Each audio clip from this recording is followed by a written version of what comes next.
हरे कृष्णा। सभी का स्वागत है। भगवत गीता का सुंदर पाठ चल रहा है। श्री कृष्ण हमें दिव्य ज्ञान दे रहे हैं। ये अध्याय 5 चल रहा है। अब दिव्य ज्ञान के बाद चौथा अध्याय दिव्य ज्ञान था। 5वें अध्याय का नाम कर्म योग है। इसमें निष्काम कर्म योग, भक्ति युक्त कर्म योग के बारे में श्री कृष्ण हमें बता रहे हैं। तो श्री कृष्ण अभी अर्जुन को ये बता रहे हैं। जब अर्जुन ने कहा कि हे श्री कृष्ण, एक तरफ तो आपने मुझे कर्म को त्यागने के लिए कहा है, दूसरी तरफ आपने भक्ति युक्त कर्म को करने के लिए बोला है, तो मैं करूं क्या? तो अर्जुन को ये दोनों कर्म एक जैसे लग रहे हैं। तो मतलब वास्तव में तो अर्जुन को सब पता है, पर फिर भी हमारे लिए वो प्रश्न कर रहा है जैसे कि उसे एक जैसे लग रहे हैं। ये कर्म का त्याग करना और भक्ति युक्त कर्म करना, यानी कि दोनों में कोई डिफरेंस नहीं है। तो मैं करूं कौन सा, कर्म को त्यागूं या कर्म को करूं? तो ऐसे अर्जुन श्री कृष्ण से पूछ रहे हैं। तो श्री कृष्ण ने यहाँ पर बताया है हमें कि जो सांख्य दर्शन का ज्ञान है, आत्मा और शरीर का जो ज्ञान है, वो लेना या फिर भक्ति में लगकर कर्म करना, इन दोनों में कोई भिन्नता नहीं है। और जो व्यक्ति इन दोनों में से किसी एक का भी अनुसरण कर लेता है, उसे भगवत प्राप्ति हो जाती है। क्योंकि सांख्य दर्शन, इसका ज्ञान होना मतलब आत्मा और शरीर का ज्ञान होना। जब हमें आत्मा का ज्ञान हो जाएगा तो हमें परमात्मा का ज्ञान होगा। जब हमें वास्तविकता पता चल जाएगी तब हम उस पर कार्य करेंगे। और कार्य कौन सा करेंगे? भक्ति करेंगे। यानी कि इसका अल्टीमेट गोल क्या हुआ? भक्ति हुई। दूसरा भगवान ने कहा कि भक्ति युक्त कार्य करना। तो भक्ति युक्त कार्य करना और ज्ञान लेकर भक्ति युक्त कार्य करना, अल्टीमेट गोल तो भक्ति हुई ना। तो भगवान कहते हैं कि जो व्यक्ति इन दोनों में से किसी एक का भी अनुसरण करता है, उसे भगवत प्राप्ति हो जाती है। दूसरा भगवान कह रहे हैं अर्जुन के प्रश्न का उत्तर देते हुए, कर्म का परित्याग करके कभी कोई भगवत प्राप्ति नहीं कर सकता, बल्कि भक्ति युक्त कर्म करके वो भक्ति प्राप्त कर सकता है। अर्थात सन्यासी बनने से, सिर्फ सन्यासी बनने से कोई भगवान को प्राप्त नहीं कर सकता, उसे भक्ति युक्त कार्य करने पड़ेंगे। तो भगवान यही कह रहे हैं कि भक्ति में लगे बिना कोई सुखी नहीं हो सकता।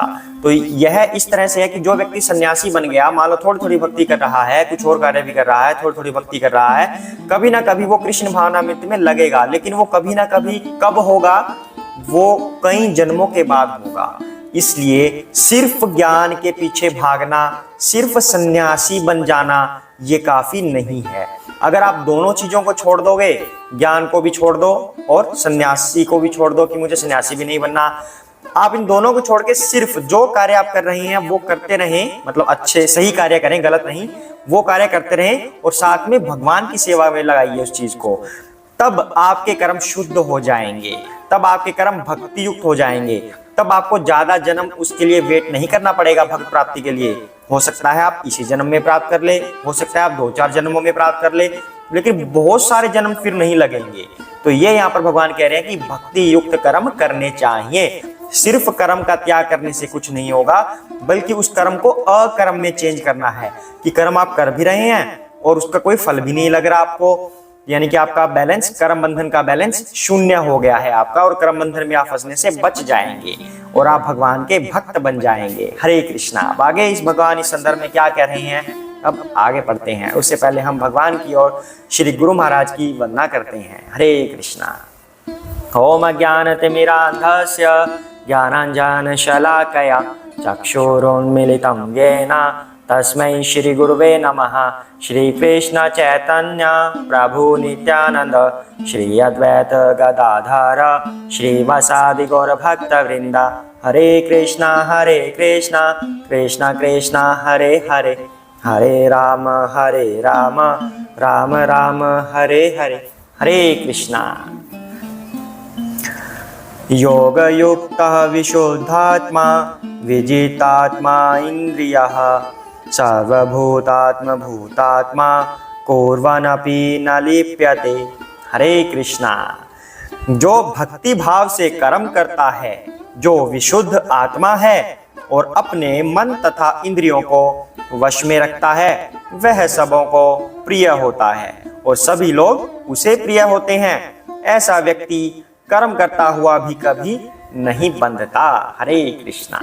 तो भगवान इतनी इंपॉर्टेंट बात हमें बता रहे हैं कि हमें करना क्या चाहिए। ये भगवत गीता में इतना इंपॉर्टेंट मैसेजेस भगवान ने दिए हैं, कहीं और हमें ये चीजें नहीं मिलेंगी। भगवान हमारी रियल लाइफ से रिलेटेड हमें उत्तर दे रहे हैं यहाँ पर कि हमें करना क्या चाहिए। अब कोई व्यक्ति कहेगा कि मुझे फ्रेंड्स बनाने का बड़ा शौक है, मेरे मित्र बनने चाहिए, अच्छे मित्र बनने चाहिए, तो उसे क्या करना है? कोई ये छोटे मोटे बुक्स, नॉवेल्स, ये सब पढ़ने की आवश्यकता नहीं है। भगवत गीता का चैप्टर नंबर 5 पढ़े, ये श्लोक पढ़े वस्तुतः, तब वह इस कार्य में सफल होगा, उसके अच्छे मित्र बनेंगे। अब वो कैसे बनेंगे, अब इसका आंसर जानते हैं हम, इसका मीनिंग जानते हैं।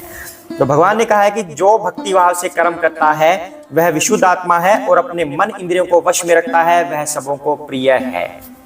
अब जो व्यक्ति भक्ति से कार्य करेगा, क्या होगा उसका?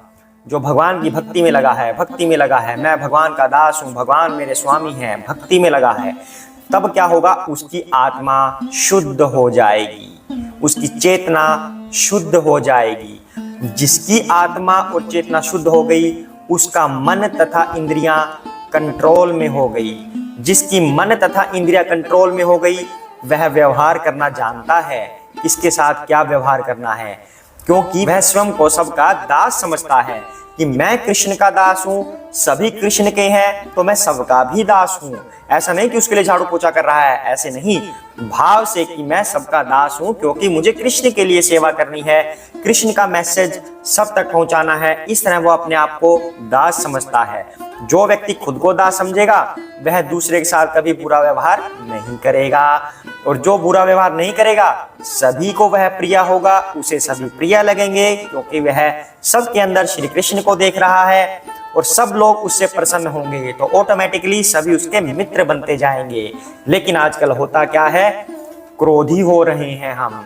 इंद्रियां कहां से वश में होगी? जब हमारी चेतना ही शुद्ध नहीं है। जब हम भक्ति में नहीं लगे तो हमारी चेतना शुद्ध नहीं हो रही, चेतना शुद्ध नहीं हो रही तो हमारी इंद्रियां कंट्रोल में नहीं हो रही, इंद्रियां कंट्रोल में नहीं हो रही तो हमें व्यवहार का पता ही नहीं। अब हमारा मान लो मन रूपी इंद्रिय कंट्रोल में नहीं है, हम क्रोध कर रहे हैं किसी पर, क्योंकि हमने भक्ति नहीं की, हम शुद्ध नहीं बने, हमारी मन रूपी इंद्रिय कंट्रोल में नहीं है, तो हम क्रोध कर रहे हैं। मुझे गुस्सा आ गया था, मैं क्या करूं, मैं निर्दयी हो गया था, मैंने ऐसा कर दिया, मैंने उसे ऐसा बोल दिया, मुझे गुस्सा आ गया था। अब अपने आप को ऐसा दिखा रहा है कि मैं क्रोधी हूं, मैं गुस्सा हूं, जैसे कि ये क्वालिटी है। ये आप सोच के देखिए, आसपास देखिए अपने, कुछ ऐसे लोग होंगे जो अपनी प्रशंसा इस रूप में करवाना चाहते हैं कि उसमें गुस्सा बहुत आता है, उससे कोई मत झगड़ना, उससे तो गुस्सा बहुत आता है, वो तो खतरनाक सा है। तो बंदा सोचता है कि मेरी प्रशंसा हो रही है गुस्सा होने से, लेकिन उसके गुस्सा करने से क्या फल निकल रहा है उसकी ये प्रशंसा है।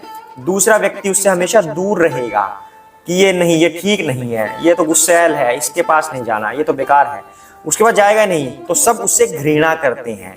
हम सोचते क्या है? गुस्से वाला बनकर हमारी प्रशंसा होगी, जबकि सब लोग उससे घृणा करते हैं, दूर होते हैं, क्योंकि उसने अपनी इंद्रियों को कंट्रोल में नहीं किया, इसलिए लोग उससे दूर जा रहे हैं, उसके पास नहीं आ रहे, कोई उसके पास रहना नहीं चाहता, तो वह उसके मित्र भी उससे छूट रहे हैं।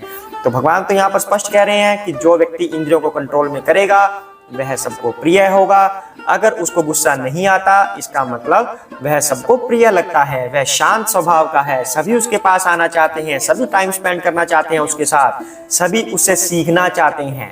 तो इस तरह जो व्यक्ति, और इसका मूल सार क्या है कि ये होगा कैसे? भगवान का भक्त बनने से, क्योंकि उसी से हमारी आत्मा शुद्ध होगी, उसी से हम अपनी इंद्रियों को कंट्रोल में कर सकते हैं।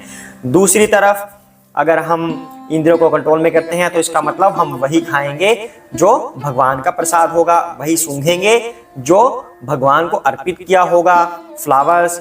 इस तरह से हम इतनी अपनी इंद्रियों को कंट्रोल में कर सकते हैं और दूसरों को अपना मित्र बना सकते हैं, सभी के हम मित्र बन सकते हैं, भगवान के हम दास बन सकते हैं। हरे कृष्णा। कितना इंपॉर्टेंट मैसेज भगवान ने हमें दिया है। हमें अपने रियल लाइफ में क्या करना चाहिए। हम तो अंधकार में जी रहे थे कि क्या करना है क्या नहीं करना, गलत गलत सोच सोच कर दिमाग को अपने कहीं पे लेके जा रहे थे, लेकिन भगवान हमें एग्जैक्ट नॉलेज दे रहे हैं, हमें गुस्सैल नहीं बनना। ये तो एक उदाहरण है, गुस्से का एक उदाहरण है, और भी उदाहरण हो सकते हैं इंद्रियों के। इंद्रियों को कंट्रोल में करने के, हमने कोई गलत कार्य नहीं किया, अगर हम इंद्रियों को कंट्रोल में करके रखते हैं, गलत कार्य हम नहीं करेंगे तो हम सबके प्रिय होंगे। गलत कार्य हमने कोई कर दिया जो नहीं करना चाहिए था तो हम सबके शत्रु बन गए। तो इसका अल्टीमेट जो सोर्स क्या है वो भक्ति है। अगर हम भगवान की भक्ति में लगे हैं तो हम ये सब कार्य नहीं करेंगे, ऑटोमेटिकली हम शुद्ध हो जाएंगे। हरे कृष्णा।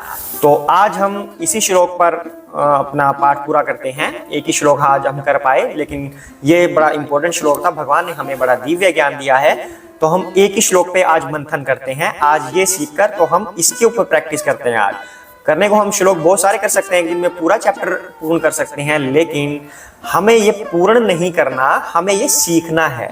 हम धीरे धीरे धीरे धीरे आगे बढ़ेंगे, भगवत गीता को धीरे धीरे आगे बढ़ाएंगे, ताकि हम जो सीखें एक दिन में उस पर मंथन कर सकें और वो हमारे जहन में हमेशा रहे, हमारे हृदय में हमेशा रहे, हम उसे भूले नहीं।